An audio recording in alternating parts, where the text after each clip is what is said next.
I'm a student of Monash, so they use the Ed system as well. Yeah. But basically, you would need to get that data off of Ed, and there's a few ways to do that. So you can there might be an API access to get the data, or you can just like log in with your account and then scrape the data, which isn't ideal, but it may be an option just for like an MVP to get it up and running. So yeah, there's certainly ways to get the data off of a forum easily. In terms of like, would it be kind of like a bot that could summarize maybe the top 10 questions and make a post? Or would you prefer to create your own website where it pulls the Ed data, forum data down, and then does these summarized posts, has a chat bot where you can ask it forum questions? So how did you think you'd want the best experience for the actual uni student? Would it be trying to embed things over on Ed? Or do you think there'll be a lot of restrictions around what you can do with Ed, therefore building your own site of that data? So we were initially thinking of making something from scratch. Like we hadn't considered taking like sort of Ed and then amplifying it with the AI bot. Do you think, like, which approach do you think would be better? So to bootstrap a project really quickly, you could try and integrate, but there might be some terms and conditions of the university of pulling data off of the university platform. So that might run into issues. But certainly, like you said, if you just built your standalone site first and then just had uni students ask it questions, I'm pretty certain you can train that chatbot really quickly on all, say, the uni assignments, the textbooks, the material that you have for that subject. So it actually does make good answers. Then you could build a little Q&A page, so similar to Stack Overflow or Reddit, but very specific to the data of your subject. So there's certainly ways you can build that pretty quickly. Okay. And yeah, I think if you're just talking about a hackathon MVP, building your own page that is an addition to the farm would be a great way to do it. You could manually just sort of copy paste some data as well, just to get it started as a prototype. Really longer term though, if you're trying to get into where the university students are, you'd have to have some sort of automatic integration, whether that's like an API integration with Ed, a bot that joins the Ed forum and starts answering things, or maybe creating its own summarization post each day or something. But yeah, you'd have to work with the uni and the uni platform Ed to figure out how to do that in a way that they're happy with.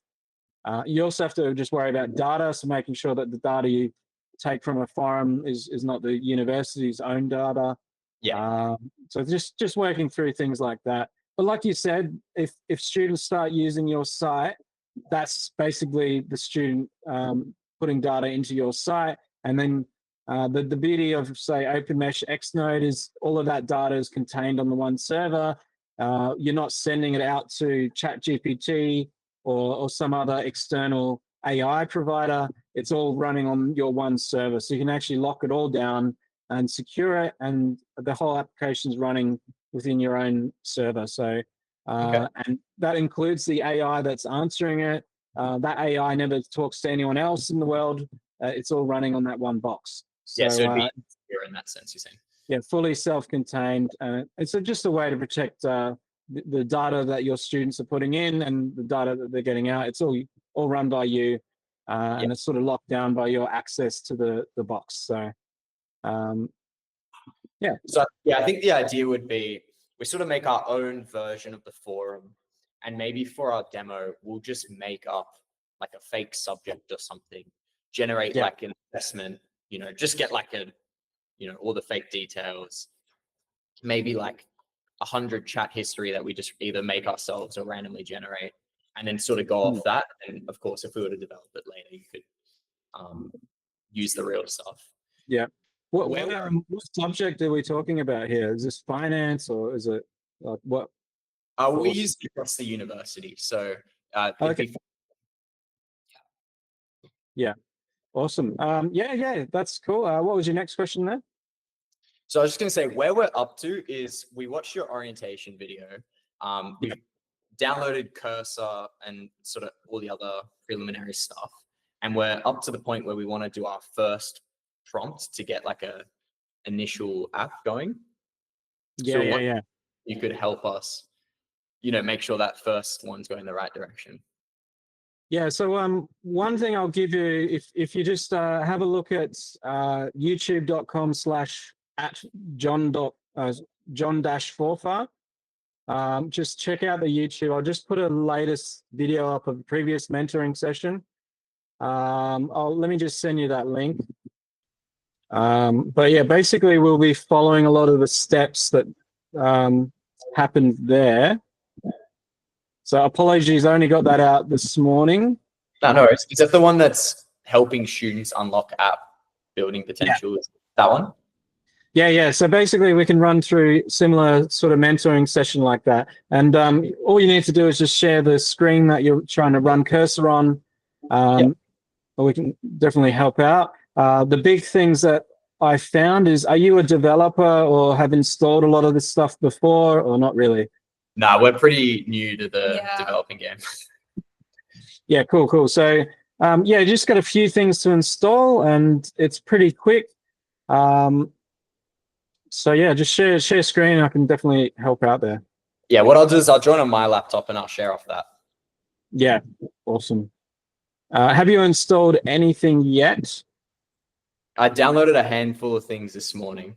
I couldn't tell you, but yeah. I'll just drop into the chat a few things that maybe you just cross-check that you have downloaded. You mentioned you've already installed Cursor, so that should be okay. Oh, awesome. So yeah, you've already got the GitHub repo for Hackathon's Global Accelerator 2025 cloned. Yep. You've got the vibe code prompt, the ultimate vibe code prompt. So basically you can copy that, and I think you may have already done that, and then you just edit what is this app that you're going to build about. Mm-hmm. So yeah, if you just want to explain that, how you've gone so far. So I was just starting to write it up here. So some of the details I wasn't sure about was like, I'm just assuming ours would fit under the Learn AI track, right? Would you say that's the most appropriate one? Yeah, so Learn AI, it's educational apps. So basically, all it's doing is just looking at all the demo apps in that GitHub repo and learning from that. And then when it gives you an answer, it's actually got a bit more context before it answers.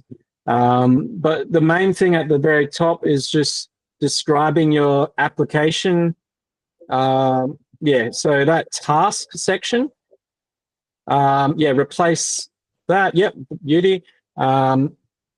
And so basically this will be so maybe just start typing there, continuing the task. I want to create a forum, or is it a Q&A website or similar to Reddit, similar to Stack Overflow, things like that? Yeah, basically. So yeah, I want to create a Q&A forum website where students can ask questions about the subject, and it will be providing answers. And you can basically just say, generate some information about, or dummy data about this subject, whatever the subject is. So it could be blue whales or whatever the topic that you're making up would be. And what we'll do is, you'll have a Q&A website that's, so then the question is it user responses that are responding to the answers, or is it this like an AI that responds, but it's publicly available for everyone to see going forward? I think the idea is it's the traditional forum where like students or teachers can answer on it. But when you go to write a question, before it publishes, the first step is to see, can the AI answer it based off its knowledge? Yeah. And if the answer is no, then it will get posted. Yeah, and we don't want it to, because sometimes when you're using AI with uni and things, because uni subjects are like, you know, maybe not the same as like what they'd expect in the outside world. Sometimes the answers are not as accurate. And yeah, so we want it to like initially have knowledge such as like maybe the syllabus or like assessment dates, because a lot of people in ed will be like, oh, you know, how much is the final worth? And that's like something they should have just found on the syllabus. So this like that will kind of be like the first kind of knowledge it has. And then later, as people ask more questions and professors are able to answer it, and I guess the bot will use a very like authoritative source of the professor and be able to feed that information into future students who ask similar things. Yeah, I think basically if you just say, I want to have a folder where I drop some content into, like, you know, text files and things, it will be able to generate knowledge from that. Then just say that, you know, is there going to be users, so people log in and have an avatar or a profile? Yeah. So basically, yeah, you'll need to have a Postgres database for that sort of thing. So just say, please install a Postgres database. So please install a Postgres database. So that's just an open source database, no licensing or whatever. You don't have to pay money for it. And it just runs on your local machine. Basically, you'll have to install Docker as well. So let me just get the link for that. Docker is how it runs that. So yeah, just you can just say, please install Docker also to host the database. Let me just give you something to copy paste. Okay, sure. Thank you.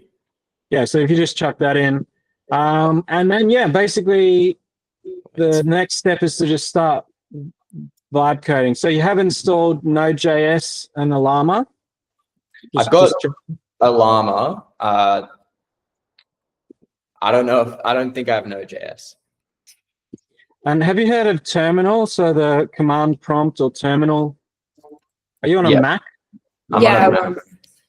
Yeah, so just open up terminal in the little application launchpad at the bottom left, and then share screen. So what should happen is it will download an AI model onto your laptop, and this will be the brains of your application. It'll be running in the back end, and your application will be able to talk to it, and that's how it can generate sort of forum posts or answers.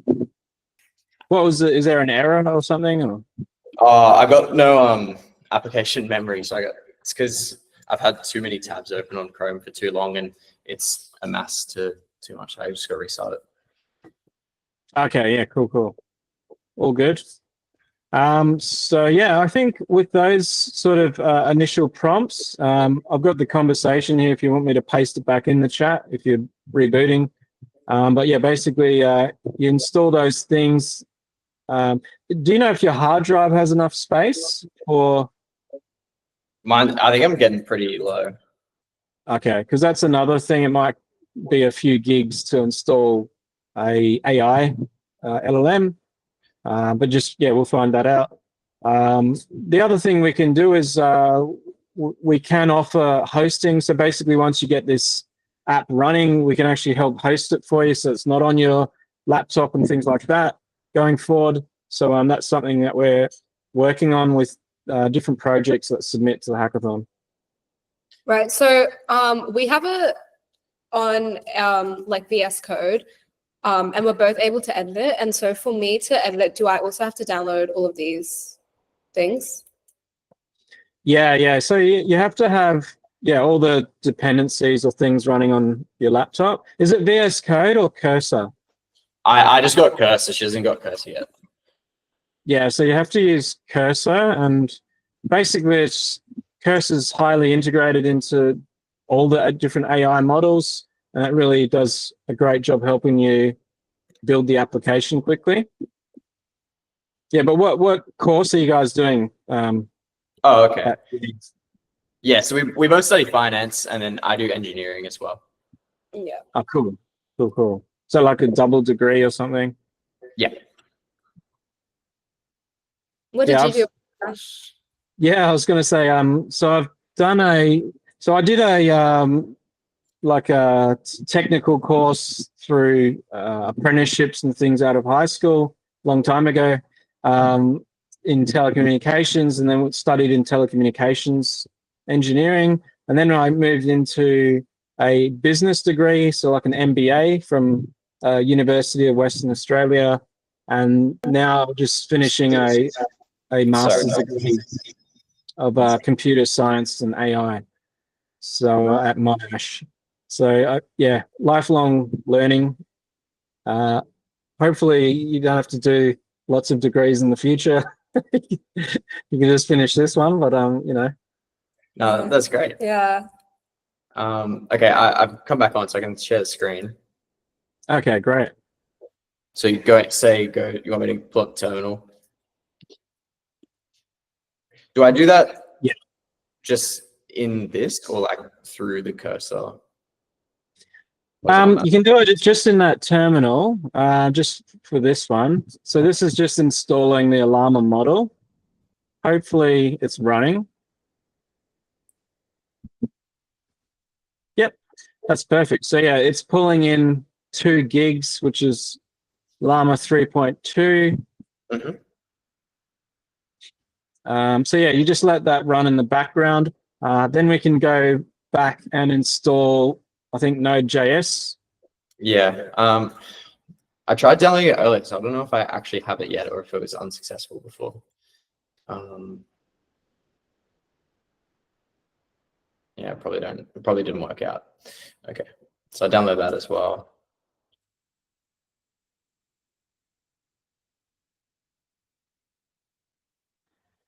Yep. And then don't need to worry about these, or? Now you just scroll down, Mac installer. Yeah, okay, sweet. And then Docker as well. So Just from the internet? yep, Docker desktop it's called. Basically, it just runs the database for you in the background. Yeah, sure. So basically what this is like your local development environment. You're setting up all the infrastructure and tools in the background, so you can actually build apps. Yeah, so many different tools, like. Yeah, there's a lot of, this is all like 10, 15 years old. A lot of people have built on top of thousands of updates to make it better. So yeah, it's pretty used across the industry. Hopefully you don't run out of hard drive space. It's actually likely, so hopefully I'm fine. Have you got a MacBook Air? As long as it's not an, is it? All right. So have a look at the, yeah, maybe you just go to say settings and look at your storage, and it sort of tells you how much space you got left on your computer. I had 10 gigs right before we started downloading everything, so probably cooked. All right, let's see how it goes. To what extent do we need to know how to code to do this? Yeah, so not much at all. So basically, once you get the tools running, you can just chat to the AI in Cursor, and it will go off and do everything for you. So you don't even need to run those commands in terminal anymore. AI can run commands. The AI can actually install a lot of things for you, but I just found that installing a couple of these things manually just makes it a lot quicker. And then, yeah, you can get this. So if you look at that YouTube video, there's at the end of it, we had the most basic sort of website where Vans was able to basically get the basic feedback from the AI saying, here's what I've built so far. Now add this button, add this text, change the color, and you just keep building your application idea up from there. So that's where I'm keen to get you guys up to. That would be awesome, and yeah. Yeah. So how important would you say is that first prompt? Like if, let's say you had a really basic one to start with, does that make it a lot more difficult to progress from there, or? Yeah, so it just, it's time. So if you're missing some things that are not installed, then yeah, basically it'll say that that's not installed. It'll have an error and you have to figure it out. Okay, I need to install something. So you're basically cutting down time, but absolutely anyone can just pick this up and run with it. But I'm just talking about the difference of getting started between 2 hours and like say 15 minutes. So Yeah, sure. we're just cutting it right down how long it takes for you to do it. Yeah, you should be up and going once these things are installed. That's all good. So in terms of the hackathon itself, the prizes, while we wait, is there any questions that you had? I think we'll, I don't know, I think find out if we can even get something going first. Yeah. But I guess, yeah, what are the, you know, let's say you're successful in this Australia comp. I saw that there was like something in Dubai, like what's the pathway to there? Yeah, so for Hacknote Australia, there's like 3 prizes, monetary prizes for first, second, third. The top entrants, they're automatically picked to go to Dubai.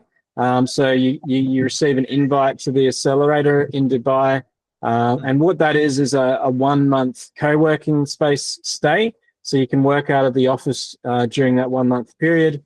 And typically there'll be mentors and investors that you can be introduced to talk about your business idea. So probably just something to step back and talk about is with the Hacknote Australia, it's like an MVP, minimum viable product. You're building your application idea up as a tangible thing that people can interact with. That's basically building a prototype project, right? And it's just by itself, there's no users, but you basically took an idea out of your head and built it.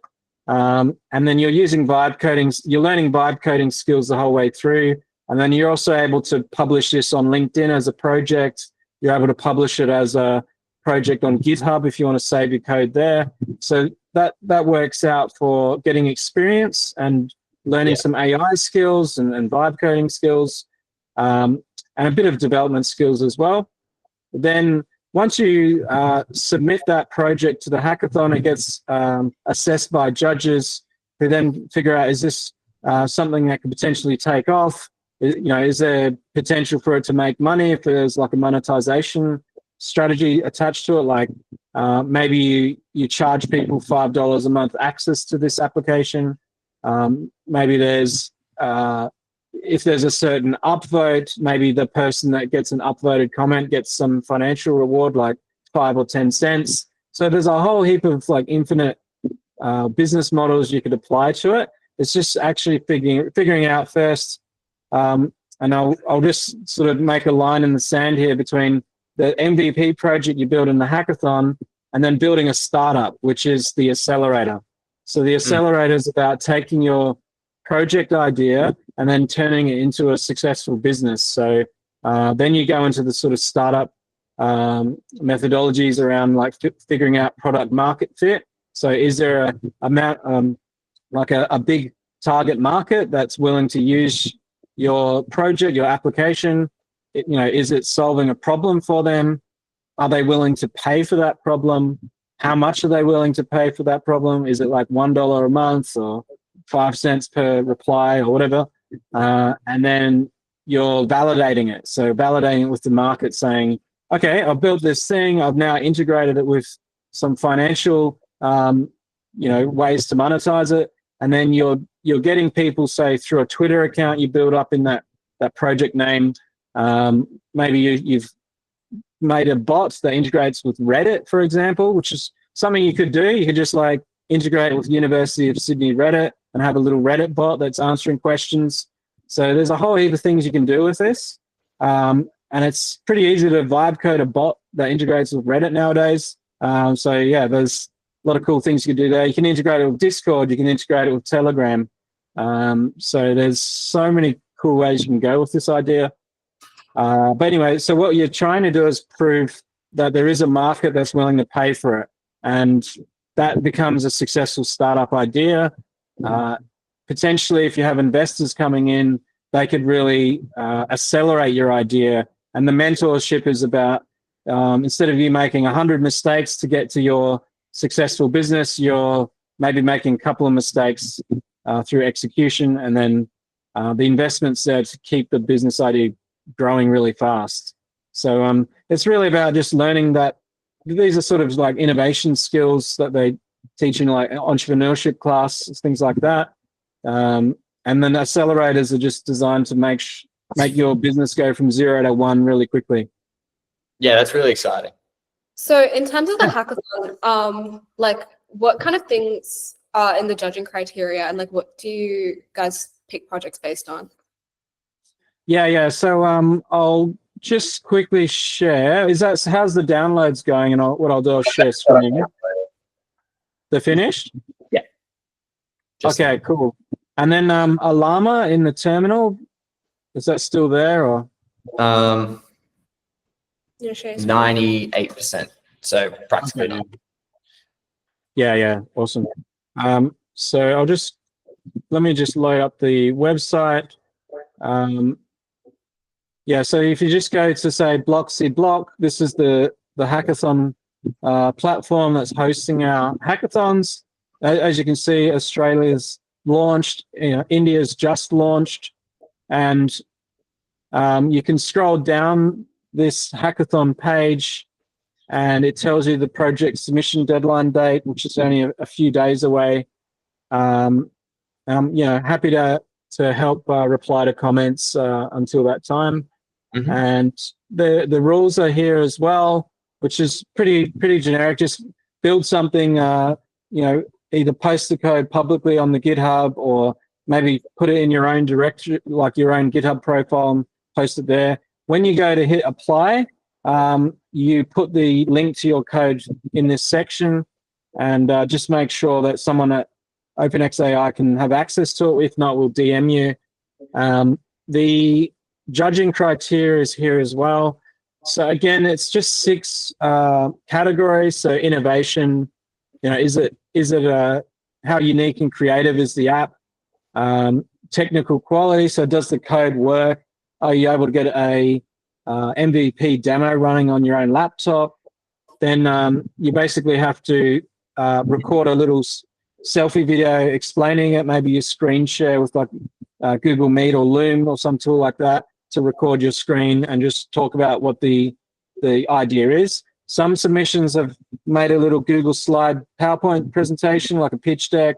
You don't have to go into all that detail, but you can if that's how you want to explain it. And then you basically just show off the website that's running, talk through it. User experience, like is the app targeting a specific user?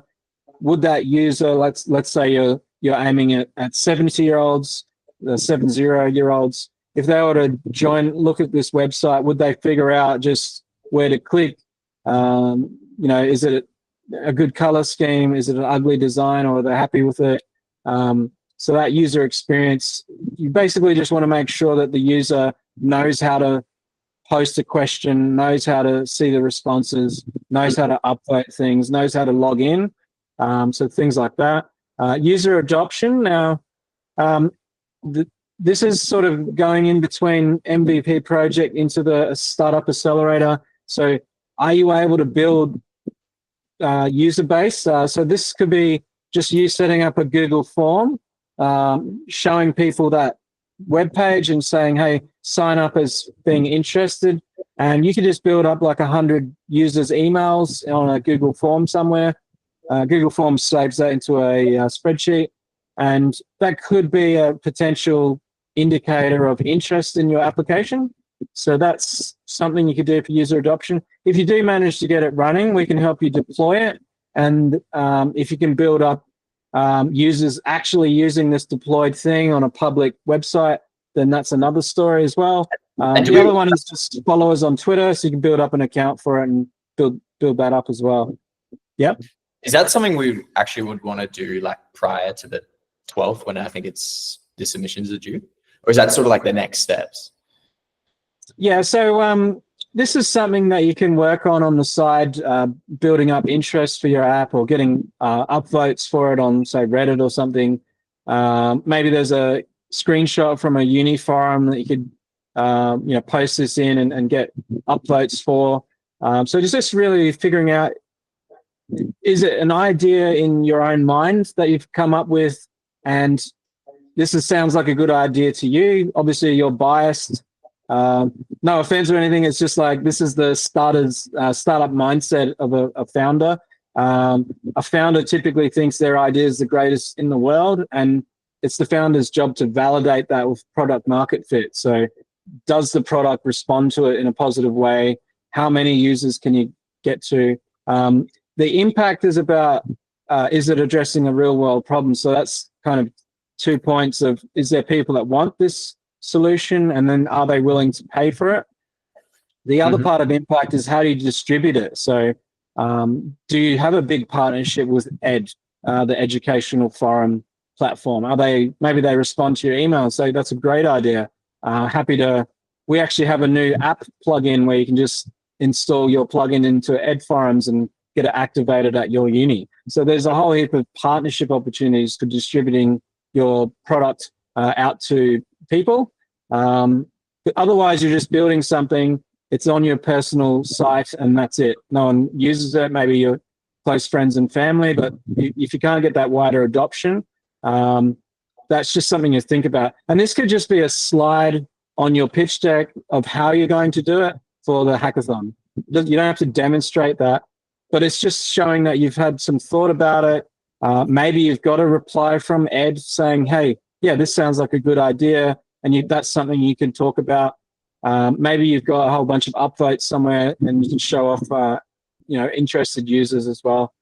And then decentralized vision. So this is basically talking about no middleman. So how do you get it out to this app out to people across the world? So there could be people in Africa that want knowledge, but they can't afford to go to the best university. Maybe there are other universities that can't afford these expensive SaaS platforms that a lot of the top tier universities might have. You might have an app or a platform that you can actually sell to universities that are in other parts of the world. It could even be regional universities in Australia that might be interested in this product. So it's just thinking about, how could you decentralize it? How can you open up access so it's not like a privileged top tier person that uses it? It could be open to everyone in the world to use, like similar to like Reddit and how everyone uses that.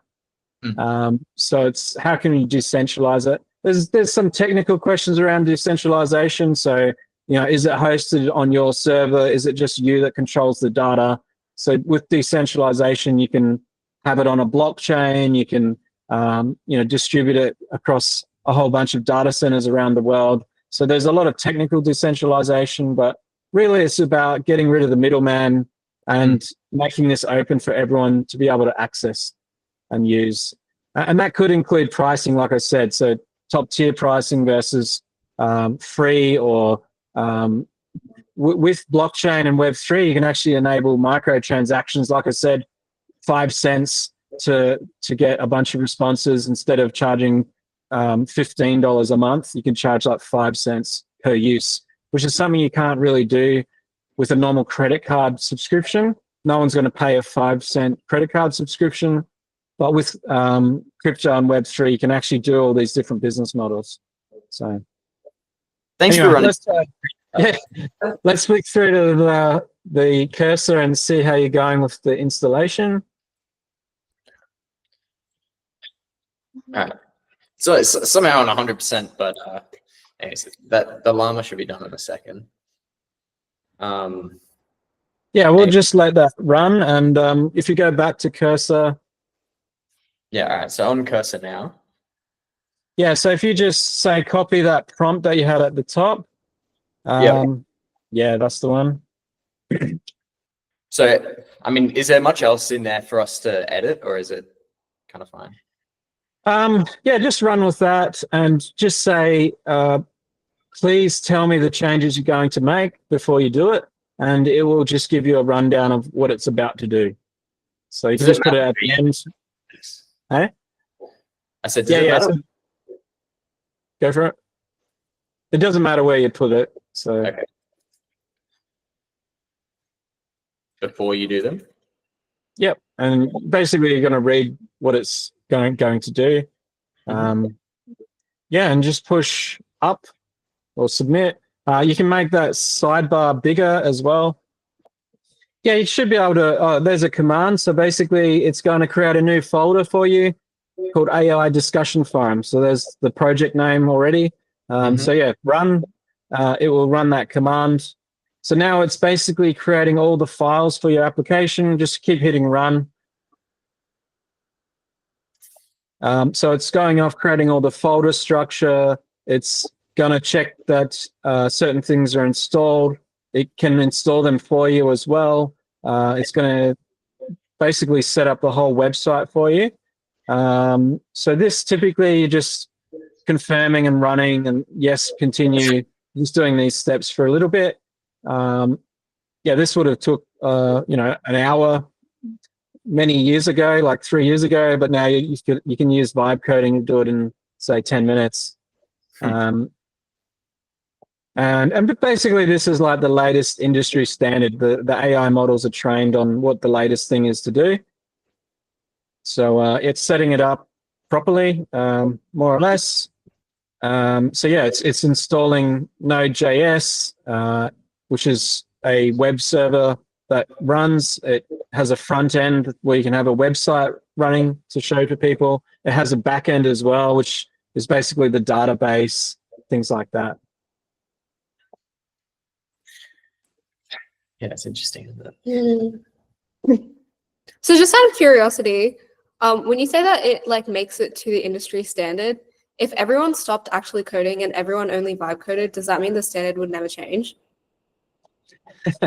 So yeah, I guess it's bringing up the lower end of the standard. So if people were building apps by themselves and they didn't have the full training, maybe several years of experience in the industry through work experience, then they build these sort of lower quality apps, and there'll be a bit of a distribution between the quality of apps that people build in isolation versus what's out there on the internet. What AI does, it raises the bar. So when you build a typical app like this, I sort of mentioned that a couple of YouTube videos ago, but you can at the end of this go, I'm about to make this live, but can you just check for some performance bugs? Can you also do some testing for cybersecurity? And it will look at all the code and go, oh, you got some issues with cybersecurity. I'll fix those as well. I can see a potential scaling issue. So let's move this to this setup and it will fix that as well. So I guess you're just looking at, right now, you're just saying, yeah, build an MVP, get me the most basic application running so I can see it. That's all you're trying to achieve right now.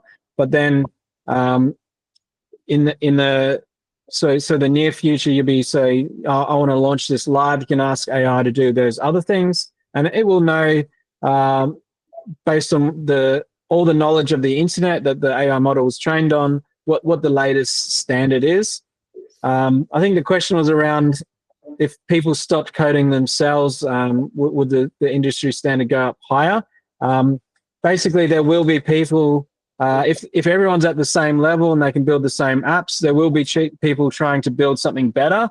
And that's purely just, you know, a few gamification sort of factors there. So like, are they trying to win and beat the competition of the hackathon? Are they trying to address a new market and get profits out of an untapped niche in the market?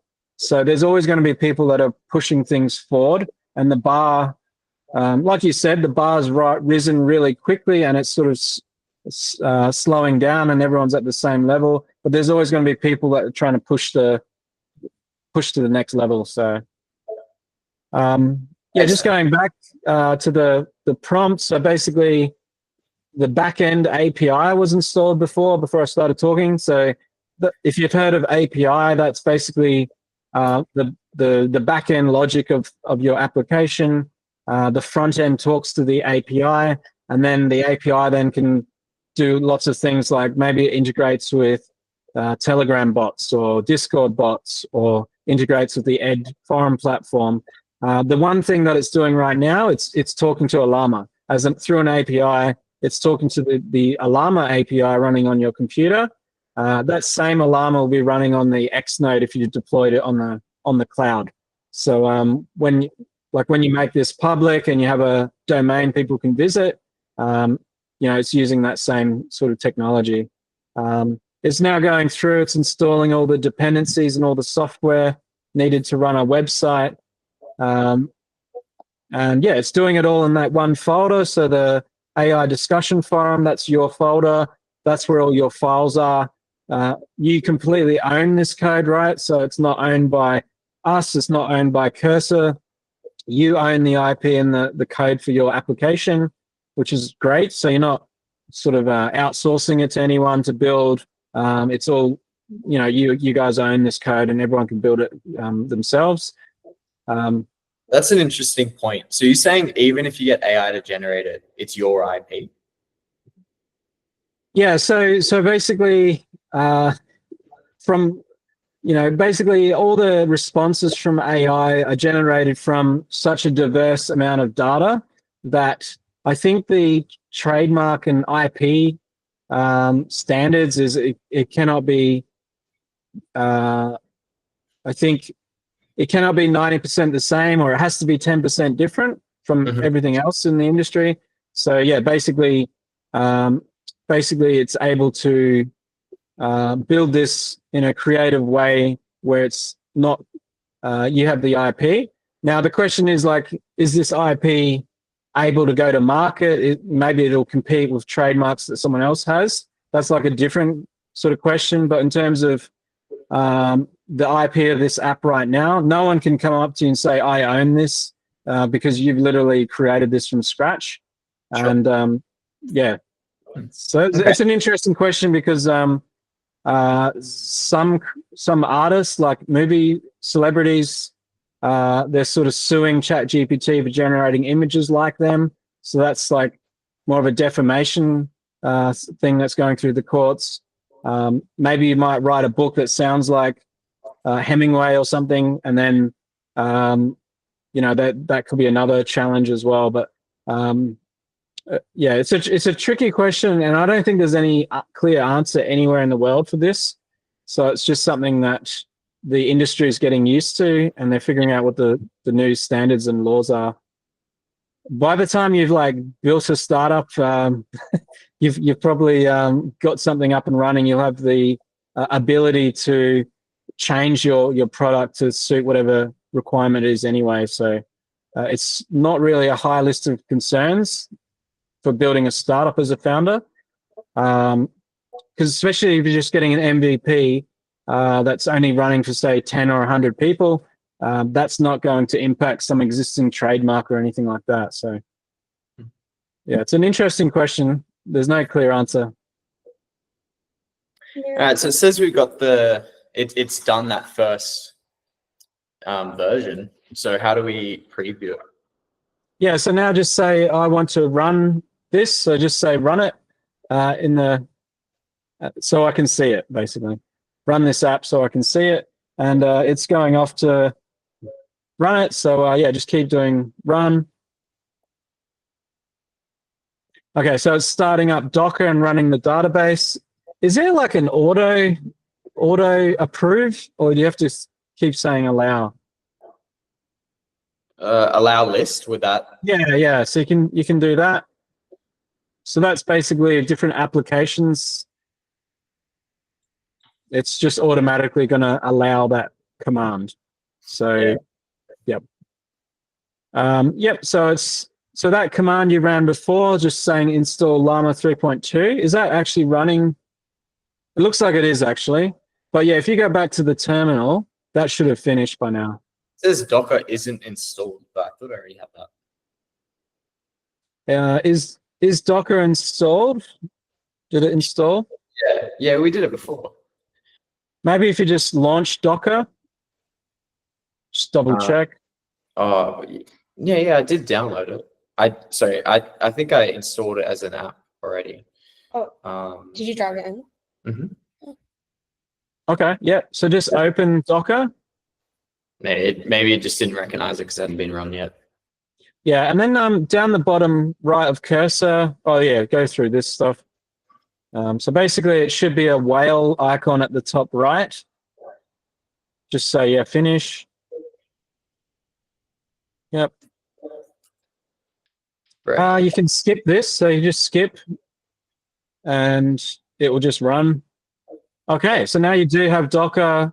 There should be a whale icon somewhere, but if not, whatever. Then if you go back to cursor and just say Docker is now installed, and it's currently doing its thing. Do you want me to interrupt it or? so just hit run, and what it's going to do is queue. So it's going to queue whatever your next command is. So just say Docker is now installed. Please check again.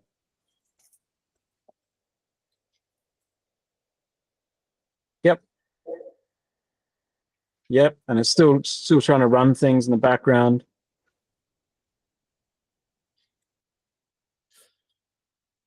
Yep. Awesome. So that should have a database running. Yep, and you're allowing that app to just automatically run next time. So you just have to do that a few times and it's good to go. Mm-hmm. Yeah, there's a bit more installing it's doing to get the database up and running. But this is going to be really important if you try and have users. So this is just a problem for your future self, and we're just solving it now. But I think you could scroll up, but I think it said localhost 3000. So if you just go to your browser, or just keep scrolling up, it should say yeah. So just try opening that web page. I don't know if it's going to work yet. There's always going to be issues to start with. Yeah, I think not yet. Okay, so then go back, let it do its thing, and then you can say, if you go back down to the chat and just say paste, so like localhost is not running, or I can't visit localhost. Yeah. And then that's queued up. After this top command finishes, it'll run the next one that you're saying. Okay. Yep.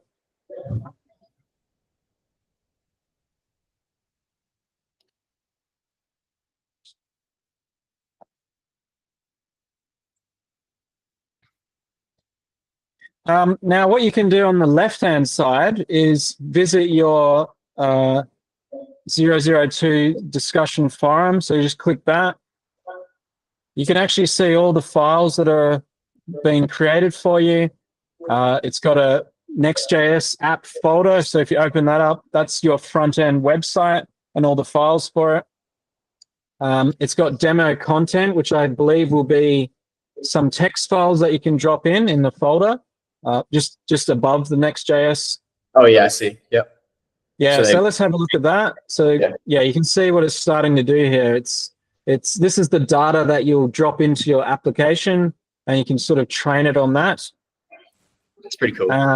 Yeah, and then the next folder above that is database, which is going to be the Postgres database files. Okay. So yeah, an SQL script to set it up. That's what that is. Besides that demo content one, will we be editing, really any of that stuff, or is that sort of we just work with the cursor and it does the edits? Like, do you know what I mean? Yeah, so if you're just generating or making up a subject, then definitely you can just use cursor and AI to do that. It'll be generating that based on the knowledge it's learnt over the since it was trained. So basically it might be end of last year.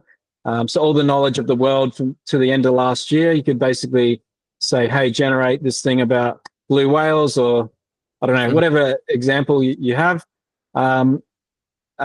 If you want to, so this is the other problem. If you want to solve a problem for a specific university student that's doing finance, it needs actual data from the finance subject. And when it goes to answer questions, it's actually more contextualized in terms of it knows specifically the requirements of the marking rubrics of assignment 2 for the finance course. Yeah. So that's what it. So you can generate a bunch of generic finance stuff, but then if you put specific text information in there about your assignment 2 requirements, then it'll be able to answer about that. And that could be an actual customer requirement, like a student wants to know that answer. It's not going to. So this is the difference between a student asking ChatGPT some generic question and answer versus asking your application a very specific answer, because you've basically trained this AI on specific data that's for the specific problem you're solving. So yeah, the long and short of it is, yeah, you can generate a bunch of generic data, but then you really want to train it for the specific target market of who is using this application. Yeah. I know this thing says ready in 3.2 seconds, and it's been like 2 minutes. Okay, yeah. So just stop. Push it at the bottom right. Stop. So I reckon that's running. But just say, can you just say run it again? Is it running now? Whatever. It will check the history of that terminal prompt, and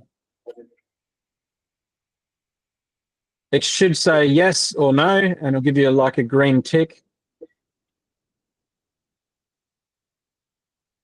Okay. So it reckons it's all good. Yeah. So if you go back to your browser, it should be running there, hopefully. If not, it should give you an error. Yeah, it didn't work. Okay, so just say it is not running. And then it will start doing some testing and figuring that out. Okay.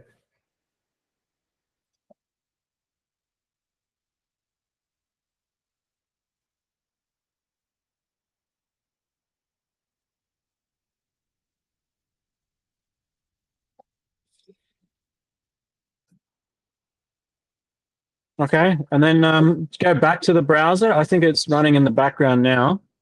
There you go. Yeah. Wow. Whoa. Okay, so let's play around with this thing.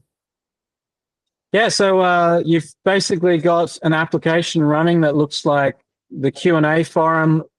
Now you can train it on specific data, so you can just edit that text file or generate some text files or drop some assignments into it or something.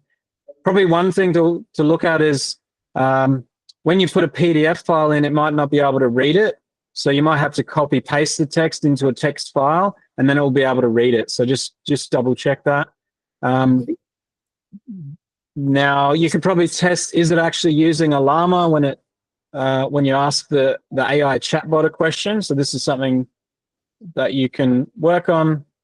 This is testing, is it saving a question?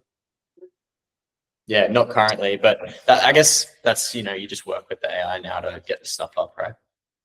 Yeah, so probably let's dive into a question, because I think you had asked the AI button somewhere. Yeah. So let's try generate AI answer and see if it actually works. No, that one was already there. Yeah, that was there. So if you just jump back to cursor and say, I'm clicking generate AI answer in, ooh, what was that? A good thing. I clicked generate AI answer button on a question page, and I didn't get an answer generated. Please check Ollama, the AI, that it's connected.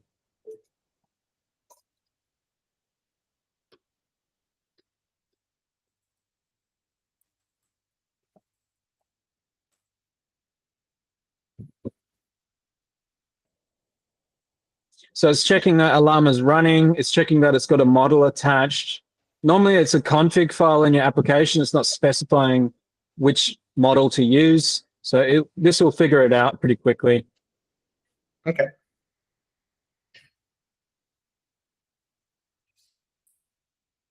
So for all of these like things that we've downloaded, would you be able to like quickly run us through what the purpose of each of them are? So like in the future, if something's not working, we can kind of know what it's related to, so we can like ask the AI a bit better. Yeah, so if you want to store data long term, you use a database, and the two things required to run a database locally in an easy way is Docker, which is a containerization platform. So it sets up a container, and then you install Postgres, which is a database standard that runs inside of the Docker container. So that's basically the database. And what that does, it stores long-term user, it might be user information like their login details. It might be some questions and answers you can save into the database as well. And really that's just a very efficient way to store data in a database. So it's quickly callable and retrieved in a fast way. So this thing can scale up to thousands and thousands of questions and answers using a database. You can do other ways to do it, but they're kind of crap, which is storing it in like a text file or a spreadsheet. But yeah, at some point, that is not a scalable solution. It might have 10,000 rows in a spreadsheet, and then it just stops working. So yeah, that's what the database is for. Node.js is just what you're looking at right now. It's like a front-end website server that you can set up a website on. So you need that Node.js to run the website. Then Ollama is just a requirement from us to run the AI model. Ollama is just like a platform that you can run different AI models on top of. The one we picked, and I just suggested it to you, is Llama 3.2. That's an open source model released by Meta or Facebook. And that's trained on conversation data. So it's very good for conversational text apps like this. There is a whole bunch of other models. If you want to do, I don't know, like a image recognition application, you can use an image model. There's sound models that can, like Shazam, recognize a song, and then you can you pick that model to build an application around that like Shazam recognizes a song. Do you even use Shazam anymore, or is it just straight up Siri or something? You just got to know the songs. Like, you got to have that ball knowledge. But nah, I would use Siri. On training, yeah. I would record it and ask everyone I know what is. Yeah, so you know, you can have different AI models for different applications depending on whatever you want to build. Some people might want to process video data from CCTV and do facial recognition, which is really takes a lot of computing power to do, but it is possible like this. So there's all sorts of cool stuff you can build. It's really just up to your imagination, and then you really just need to narrow it down and focus into what is my application, what problem is it solving, who is the target market. Otherwise, you're going to say, oh, geez, I wish my Q&A forum could process video data and start generating questions about the movie and people answer. And it just becomes this huge sprawling application. You're going to need like 4 computers that you have running there to run it. So yeah, just try and keep it focused. Yeah. I think we've given you all the building blocks you need, and you should be able to get this MVP up and running pretty quickly. I'm here to help. Just let me know if there's any questions on the Discord, and yeah, happy to do that. So it should be running right now. If you visit the site, it does update automatically if you just load up the site. So what I just asked it to do was like, when I ask a question, for it to actually like come up, because it wasn't coming up as a question. Yeah. So yeah, now it does that. Yay. Cool. Awesome. Right. So yeah, this is just the now, isn't it? Yeah. Yeah, go into it, and I just want to see if you can get AI to generate an. Oh no, go into the question. Yeah. So Oh yeah, it's got two maybe- answers. Yeah, yeah. Refresh and generate another answer. So Daniel? refresh the page. Oh, just like reload the whole website, and then go back in, and then try and generate a third answer. Okay. Oh yeah, So that, type, and then click generate. Fourth answer. Hopefully, a fourth one pops up. doesn't like to do two at a time.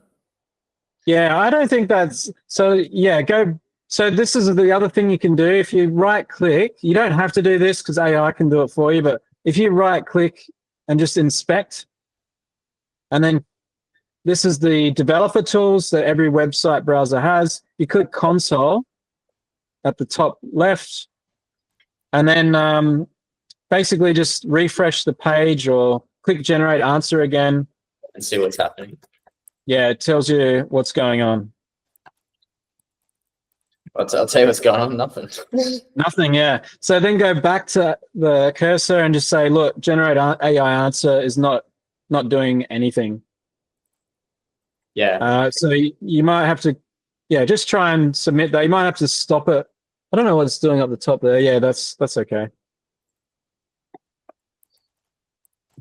Yeah, so just hit stop, and then you go to your question that you just asked and hit the up arrow next to it. So go back down. Yeah, on the right-hand side, there's an up. Yep, it's hidden in the little queue there. Okay. But the main thing I just want to get working is making sure you have AI connected. Obviously, that's the main requirement is AI is running on Ollama and it's doing stuff in your application. So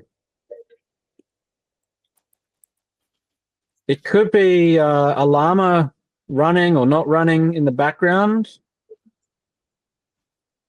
Yeah, I haven't opened it yet on my computer, so it could be the same as the Docker thing. Hmm. So maybe I'll try that. Yeah. Oh, yeah. Okay. Yeah, yeah. Allow. Okay. And then just type hello. That should be working. It's 112 gigabytes on my laptop. All right. Well, That's something. maybe, yeah, maybe not do that. So exit that. You can kill it on the top right. There should be a way to get out of Ollama. Anyway, so hopefully that's not downloading in the background. But go back to the website and just see what it's doing.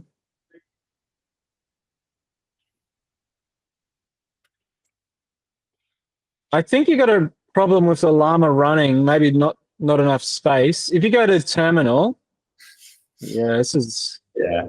I just got to clean up my laptop before we go any further, really. Yeah, and then go to terminal as well. And if you just run that command again, Ollama run llama 3.2. Yeah, just open that up. Just say hello. Just ask it hello, and this will tell you if it's running. So it is running on your computer, llama 3.2. So now you can go back to cursor and just go, actually, copy paste some of that terminal. So go back to the terminal where you just asked the question. Just copy a little bit of it at the bottom. And that'll do. And then paste that into the chat and say, Ollama is running, fix it. AI is not working for me when I click the button.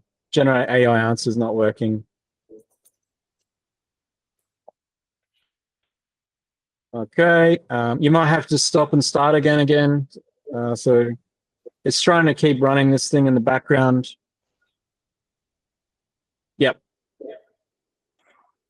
Yep, run. It's kind of weird. It's saying that it doesn't think the web server is running because you're clearly using it.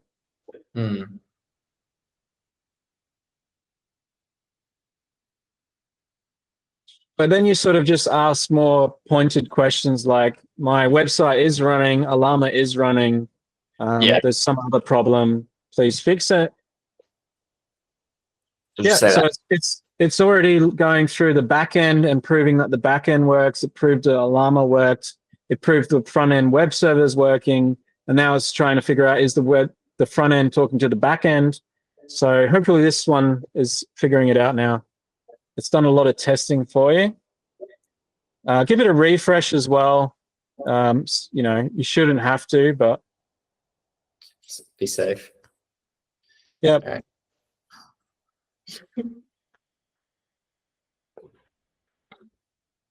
right. One of the prizes is actually a computer, so why not take that one? Yeah. So yeah, I'm not confident that this is doing what it said it's doing. So you might have to spend a little bit more time.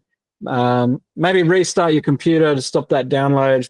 And then basically just keep asking it questions. This is clearly not working. Please verify on the front end, the back end, you know, everything you said. Verify that the button's working and the chatbot or the LLM or AI is answering the question. I'm not seeing the answer on the web page from the AI. So just say things like that, and you can basically get that little issue fixed. So these are just typical bugs that you're going to have. And you're basically in the founder's seat now. So you can actually go, I don't like this. This is not the user experience I want. I want to change this button to green. I want to, you know, put other category sections for all the questions. You can come up with new ideas around how AI is integrated with this, because this is really the uniqueness of your application. You're fully using AI to help out the user. You can introduce a login system, so you have actual users and a user base, like user database. So that's one of the probably things you probably want to work on. Then you can do cool things like gamification rewards, like upvoting, clout, like some sort of scoring system for people that want to upvote and downvote things. So yeah, just have a think about that, and really think about the AI use cases. So it is different from Reddit. You really want to stand out, and so it's unique as well. But yeah, you've basically got the whole gist of it, and you've got all the infrastructure tools set up. And I think, yeah, you're going to be, because it's going to be pretty good. And if you put it some, maybe pick a topic for the demo. So maybe it's a hardcore engineering subject, maybe it's finance subject, whatever. And then people will be asking it real questions about a specific subject to test it out as well. So yeah, and then you've got the database. So now it will be able to train itself on all the data that you put in that folder. So if you really want to train it up on unique data that's not out on the internet, that's something you could do as well. So yeah, check that out. You've got that set up there for you to do in the future. Yeah. For the database, for example, at like some point in the future, would we ever be able to kind of like upload a textbook and then have people kind of ask, oh, what page of the textbook can I find this? Or, yeah, like, absolutely. Yeah, for sure. So you can upload a textbook. You really need to check that sometimes PDFs are sort of encrypted. So an AI can't just look at the file and read it. So you just have to make sure if you upload a textbook, you just go, hey, AI, can you read this file that I just uploaded, the PDF file? Yeah. It will go off and try and read it, and it'll tell you if it can read it or not. You might have to convert it to a certain format like text. And yeah, you can basically dump the whole PDF. And there's plenty of online converters for that. The AI should be able to do it for you just with a little software it installs as well. So you don't even have to go on the internet to do that. But yeah. That's totally achievable. Yep. Cool. All right. Well, really appreciate your help. We'll play around with it and make it happen. Yeah, I've recorded your reaction when the website first loaded, and I guess you guys are pretty happy. But yeah, this is essentially vibe coding now. So just go with your own vibes and build the app that you want. Yeah, you did pretty good awesome. teaching them vibe coders. So thank you. Yeah. Cool. All right. Well, yeah. Thanks for your time, and yeah, good luck with your submission. Will do. And I'm Thank on you. Discord, so join Discord anytime. Cheers. 100%. Cheers, mate. Thank you. Thanks. Bye. Bye.